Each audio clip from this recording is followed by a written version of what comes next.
Assalamualaikum warahmatullahi wabarakatuh. Waalaikumsalam warahmatullahi wabarakatuh. Alhamdulillahirabbil alamin. Wa bihi nasta'in wa ala umuri dunya waddin. Wassalatu wassalam wa ala asrofil anbiya wal mursalin wa ala alihi wa sahbihi ajma'in. Kepada yang terhormat Ibu Azizatur Rahma selaku dosen pengampu mata kuliah Bahasa Indonesia dan Karya Tulis Ilmiah, kepada yang saya sayangi dan saya banggakan teman-teman kelas Ekonomi Islam B. Marilah kita panjatkan puji syukur kepada Allah Subhanahu wa Ta'ala yang telah memberikan rahmat serta karunia-Nya sehingga kita dapat mengikuti presentasi pada kesempatan kali ini dengan keadaan sehat walafiat dan tanpa adanya kendala atau suatu halangan apapun. Sholawat serta salam marilah kita panjatkan pada Nabi Agung Muhammad Sallallahu Alaihi Wasallam. Semoga di yaumul akhir kelak kita selaku umatnya mendapatkan syafaatnya. Amin. Sebelumnya perkenalkan di sini saya Andika Iswara sebagai moderator yang akan memimpin jalannya diskusi atau presentasi pada kesempatan kali ini dengan topik karya ilmiah dan kepenulisannya. Adapun anggota kelompok kami, yang pertama ada saya sendiri Andika Iswara sebagai moderator, yang kedua ada Saudara Cantika Hoiriah Oktavianti sebagai pemateri kedua, yang ketiga ada Saudara Julia Rahmawati sebagai pemateri kedua, yang keempat ada Davina Alifa Mahfudah sebagai pemateri ketiga, yang kelima ada Tasya Kurnia Julia Putri sebagai pemateri keempat, dan yang terakhir ada Saudara Lailatul Hasanah sebagai pemateri kelima. Rangkaian acara yang akan kita lalui pada kesempatan kali ini, yang pertama ada pembukaan, yang kedua ada sesi penyampaian materi, dan yang ketiga ada sesi penutup. Beranjak ke sesi pertama yaitu pembukaan, marilah kita buka presentasi pada kesempatan kali ini dengan bacaan basmalah bersama. Bismillahirrahmanirrahim. Memasuki acara yang kedua yaitu penyampaian materi. Untuk materi yang pertama akan disampaikan oleh Saudara Cantika Hoiriah Oktavianti. Untuk Saudara Cantika Hoiriah Oktavianti, kami persilahkan.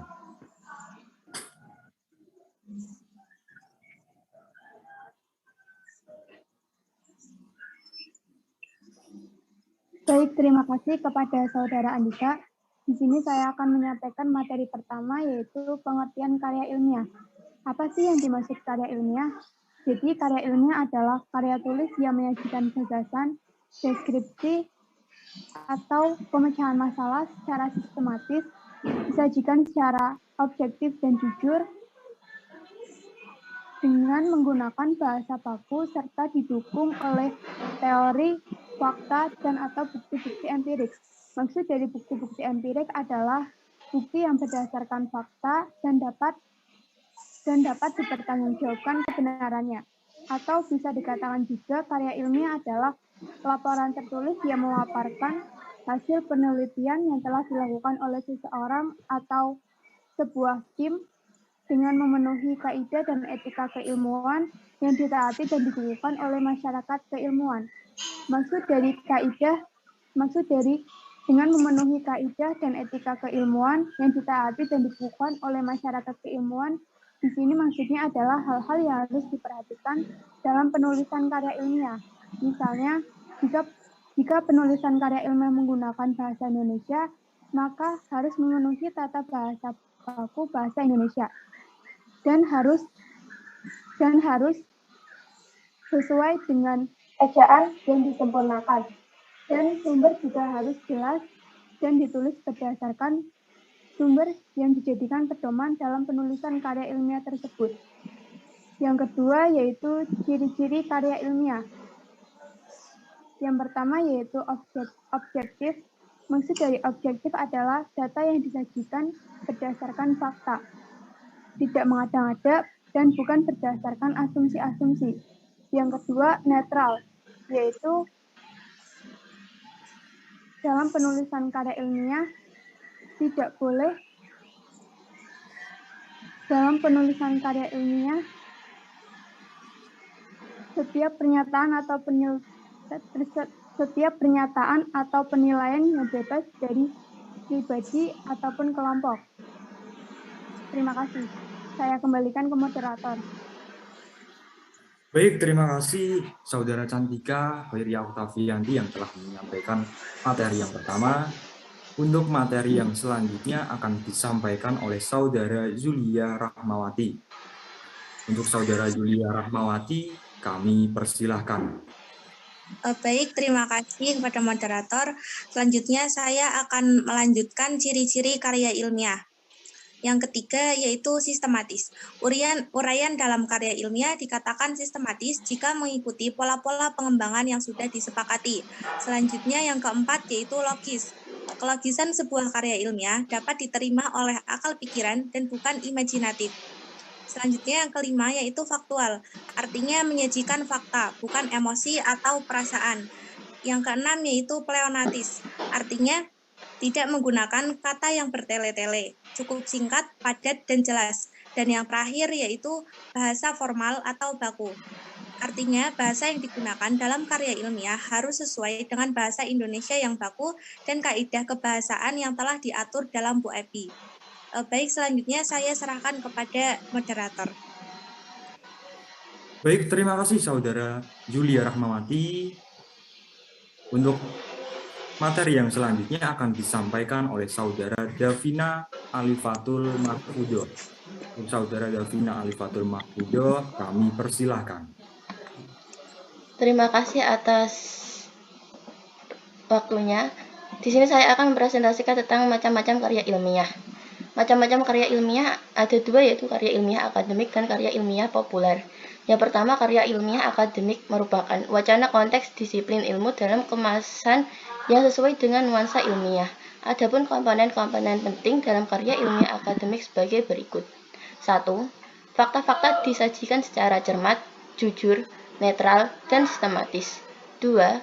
Pemaparannya jelas. 3. Karangan terikat bentuk dan susunannya pada pola dan ketentuan yang berlaku pada masyarakat ilmuwan. 4. Teknik uraian berdasarkan interpretasi, implikasi, dan rekomendasi hasil penelitian. Yang kelima, ditunjukkan bagi para pembaca kalangan ilmuwan atau cendekiawan. Adapun contoh dari karya ilmiah akademik yaitu makalah, kertas kerja, skripsi, tesis, dan disertasi. Yang kedua adalah karya ilmiah populer, merupakan karya tulis yang tidak terikat secara ketat dengan aturan penulisan ilmiah, tapi ditulis dengan bahasa umum yang mudah dipahami. Adapun komponen-komponen penting dalam karya ilmiah populer sebagai berikut. 1. Menyajikan fakta-fakta secara cermat, jujur, netral, dan sistematis. 2. Pemaparannya jelas, ringkas, dan tepat. 3. Karangan tidak terikat bentuk dan susunannya pada pola dan ketentuan yang berlaku pada masyarakat ilmuwan. 4. Memiliki jangkauan pembaca secara umum atau khalayak ramai. Contoh dari karya ilmiah populer adalah artikel. Sekian dari saya kembalikan kepada moderator. Baik, terima kasih untuk Saudara Davina Alifatul Mahfudo yang telah menyampaikan materi. Untuk materi yang selanjutnya akan disampaikan oleh Saudara Tasya Kurnia Zulia Putri. Untuk Saudara Tasya, kami persilahkan. Baik, terima kasih kepada Saudara Andika selaku moderator atas kesempatan yang diberikan kepada saya. Pada kesempatan ini saya akan memaparkan mengenai sikap ilmiah. Jadi, sikap ilmiah di sini adalah sikap tertentu yang diambil dan dikembangkan oleh ilmuwan untuk mencapai hasil yang diharapkan. Disimpulkan bahwa sikap ilmiah merupakan kecenderungan individu untuk bertindak atau berperilaku dalam memecahkan suatu masalah secara sistematis melalui langkah-langkah ilmiah. Nah, kita tahu ada pun sikap-sikap ilmiah antara lain yaitu sikap kritis. Yang dimaksud dengan sikap kritis di sini itu seseorang yang tidak langsung begitu percaya mengenai sesuatu tanpa adanya bukti yang kuat. Kemudian sikap objektif. Sikap objektif ini artinya seseorang akan jujur sesuai faktanya tanpa terpengaruh oleh kepentingan subjektif. Kemudian yang ketiga adalah sikap ingin menemukan, yaitu sikap seseorang yang selalu melakukan eksperimen-eksperimen baru serta memberikan saran-saran mengenai eksperimen yang telah dilakukan. Kemudian sikap menghargai karya orang lain.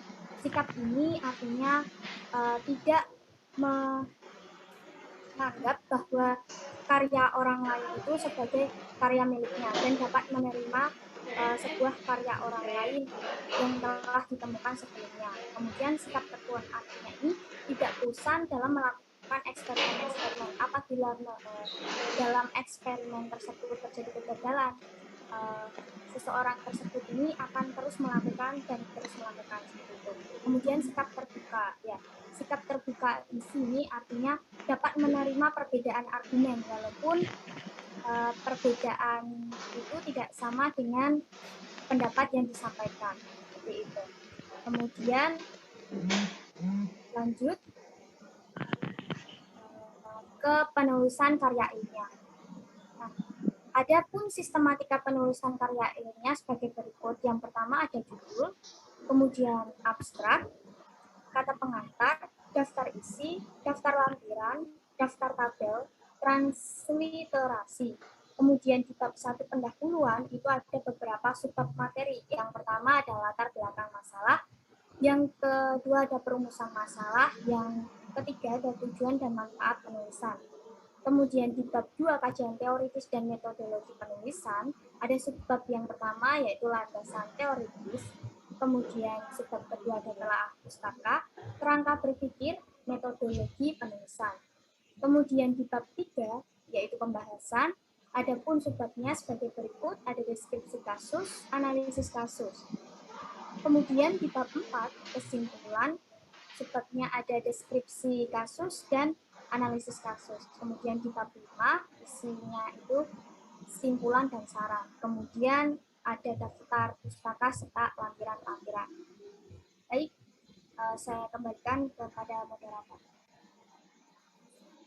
Baik, terima kasih atas penyampaian materi dari Saudara Tasya Kurnia Julia Putri. Untuk materi yang selanjutnya akan disampaikan oleh Saudara Lailatul Hasanah. Kepada Saudara Lailatul Hasanah, kami persilahkan. Ya, terima kasih kepada moderator atas waktunya.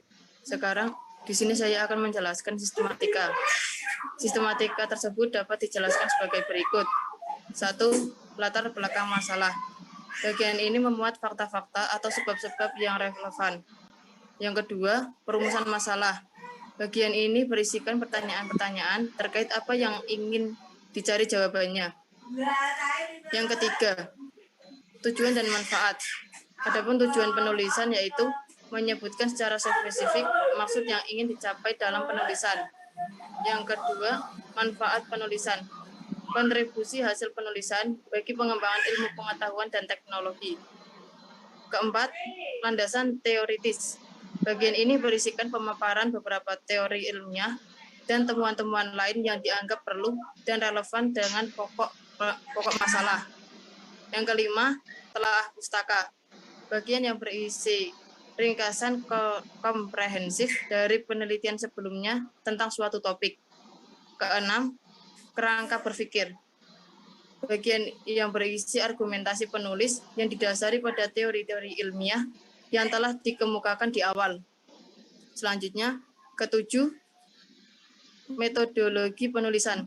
Bagian ini biasanya berisi tentang tempat dan waktu diadakannya suatu penelitian dan metode yang digunakan dalam proses penyusunan karya ilmiah dari identifikasi sampai analisis data. Kedelapan, deskripsi kasus. Bagian ini merupakan penggambaran kasus mulai dari tahap identifikasi hingga pengumpulan kasus. Kesembilan, penulisan kasus. Bagian ini berisi model-model analisis seperti analisis SWOT, EKIKI, dan sebagainya sesuai kebutuhan yang berguna bagi penulis. Ke-10, yang terakhir, simpulan dan saran. Bagian ini berisi tentang poin-poin penting simpulan penulis mengenai hasil temuan dari analisis kasus. Sekian dari saya kembalikan kepada moderator. Baik, terima kasih untuk Saudara Lailatul Hasanah yang telah menyampaikan materi yang terakhir. Jadi, kesimpulannya, karya tulis ilmiah adalah karya tulis yang dibuat untuk memecahkan suatu permasalahan dengan landasan teori dan metode-metode ilmiah. Nah, biasanya karya ilmiah berisikan tentang data, fakta, dan solusi mengenai suatu permasalahan yang diangkat. Penulisan karya ilmiah dilakukan secara runtut dan sistematis. Baik, demikian presentasi dari kelompok kami. Saya sebagai moderator memohon maaf atas segala kekurangan. Sekian presentasi dari kelompok kami, kurang lebihnya mohon maaf. Semoga ilmu yang kita pelajari, ilmu yang kita bahas pada kesempatan kali ini dapat bermanfaat bagi kita semua. Memasuki sesi yang terakhir, yaitu sesi penutup. Marilah kita tutup presentasi pada kesempatan kali ini dengan bacaan hamdalah bersama. Alhamdulillahirabbil alamin. Baik, terima kasih. Wassalamualaikum warahmatullahi wabarakatuh. Baik, dari presentasi yang sudah disampaikan teman-teman tadi, ada yang mau menanggapi? Silahkan yang mau menanggapi. Bisa berkomentar.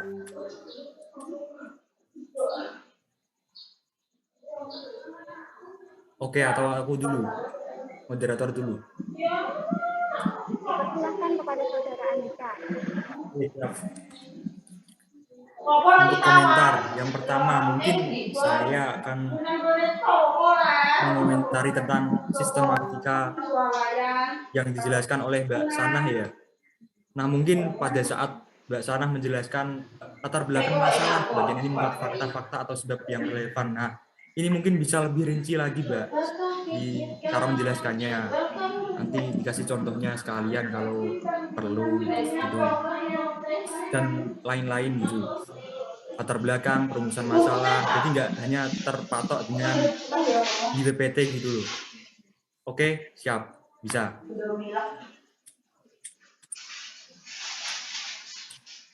Nah, untuk yang kedua mungkin saya yang materi kedua siapa ya? Julia kan, ciri-ciri. Nah, ciri-ciri mungkin itu cara penjiwaannya. Cara penjiwaannya bisa lebih menjiwai lagi gitu. Tapi nggak terlalu menjiwai, nanti malah bisa sakit jiwa. Oke, Mbak Julia, berekspresi gitu. Jadi para pembaca atau para pendengar bisa mendengarkan dengan lebih nyaman gitu, nggak hanya terpatok dalam satu kata, dua kata gitu. Oke, Mbak Julia. Siap. Mungkin hanya itu yang bisa saya komentari dari teman-teman.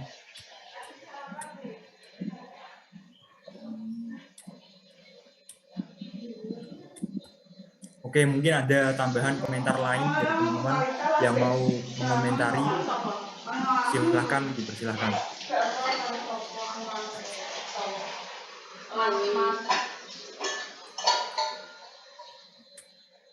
Halo.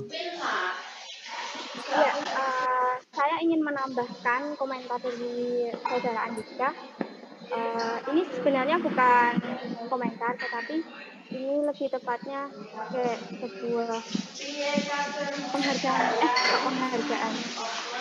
Apresiasi kepada moderator kita, yaitu Saudara Andika Iswara, telah membawakan presentasi sebagai moderator. Itu udah baik sekali, cara penyampaiannya, intonasinya itu sudah baik sekali. Terus untuk Mbak Lailatul Hasanah, benar apa yang dikatakan saudara Andika, itu jangan terlalu berpatokan sama PPT, jadi itu dikembangkan lagi gitu loh menurut bahasa dan pemahaman Mbak Laila itu sendiri gitu.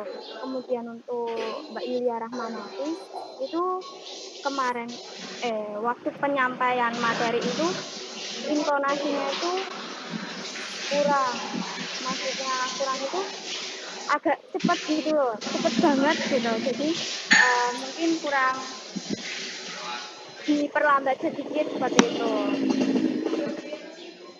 ya.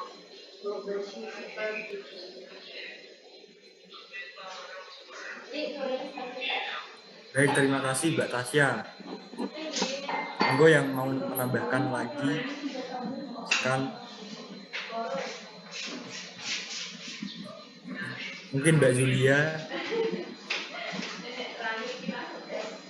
Mungkin dari saya disampaikan oleh Nobat tadi dan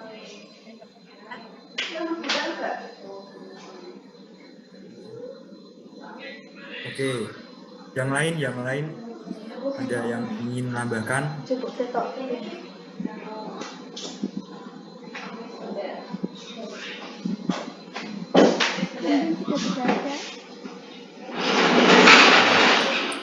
Oke, baik, jika sudah tidak ada, marilah kita akhiri acara pada presentasi dan menanggapi presentasi pada kesempatan kali ini dengan bacaan hamdalah bersama.